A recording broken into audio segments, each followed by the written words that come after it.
Carson-Newman falls to Catawba at home, and Coach Mike Mincey here with Mike Watching. And Coach, this is a tough one really to digest, because for a good portion of that game, you really weren't executing very well. You really weren't playing very well. And then all of a sudden defense plays well. You get within one with 4 minutes to go. And then four turnovers in 4 minutes. You go 4 minutes without scoring. How do you sum this one up? It's just tough adversity right now. Obviously we haven't gone through this in quite some time.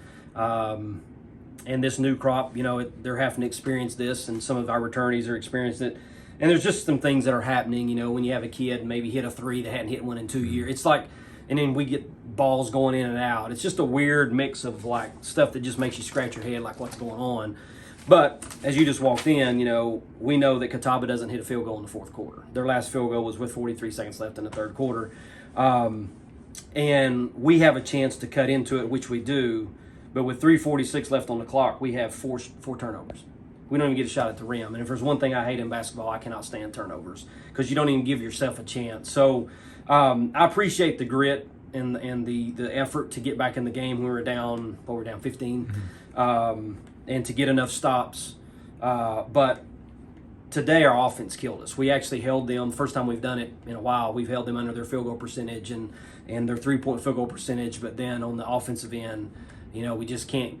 We're not just getting enough production. And give Catawba credit. They did a good job in their man. They did a good job of taking our primary scores down and making things tough on them. So it's a tough pill to swallow, but the turnovers, inside that 4 minutes, that's winning time. We had a chance to win the game, and we didn't play well enough to win. Speaking of the offensive aggression, Braylon Weichel finishes with a team-high 14.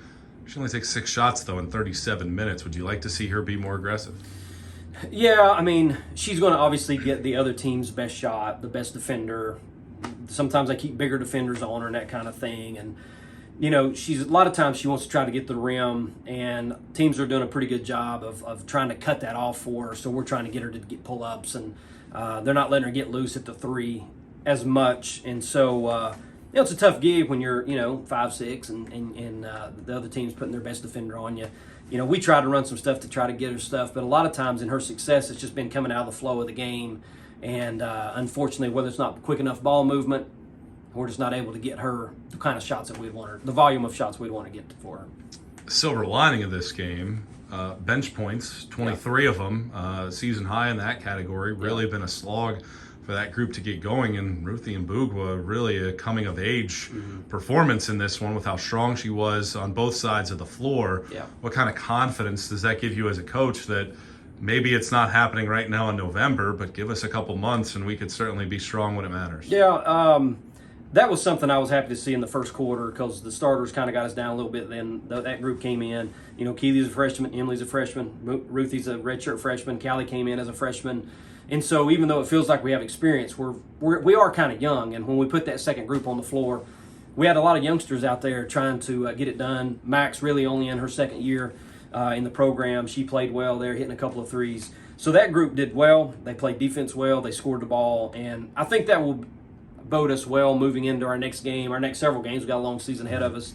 To have that 9 or 10 players that I like to play, that we can kind of rotate around. The good news with the scheduling, you got a few days to practice. You got a few days to digest this, get ready for North Georgia on Saturday. It was a tough matchup at their place. What do you want to see your team? What's the message for the group as you get ready for Saturday?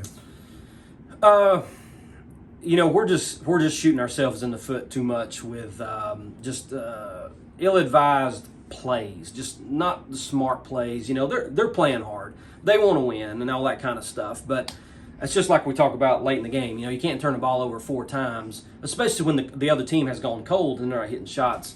But I told them before we played today, hey, we got 2 teams that are undefeated coming in here. The 2 teams we're going to face this week are 12-0 combined. So it's a tough stretch. It's the second game with North Georgia. You got the 2 games in Detroit. Catawba's not lost yet. They're now 7-0. We got North Georgia coming in here undefeated.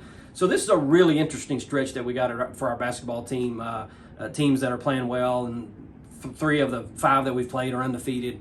Thought we had a great opportunity to try to pull that one off late. I'm kind of used to seeing that happen for us. So it's just, again, a tough pill to swallow as we don't make enough plays down the stretch to try to pull one out.